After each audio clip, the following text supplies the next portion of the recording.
What? Opo. Aning kuya? Ma'am, delivery po. Dito po ba si Ma'am Jane? Opo. Kuya, natatandaan What? kita. Di ba, anak ka ng kontraktor?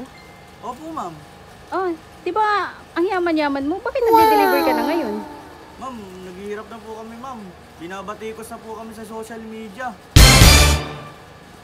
Kaya nagdi-deliver na lang ako, ma'am. Kumina kasi yung bigayan sa loob eh. At nagkakaulian na rin, ma'am. Ayoko pang madamay. Gusto ko pang, marami pa akong gustong gawin sa What? buhay. Ayoko pang makulong. Anak ako ng kontraktor, pero ayoko pang makulong, ma'am. Ayoko madamay sa kanila, kaya nagdi-deliver na lang ulit ako. Humihina kasi yung bigayan eh. Kaya ganito eh. Alis na lang muna ako. Kami na yung pumuputok sa social media.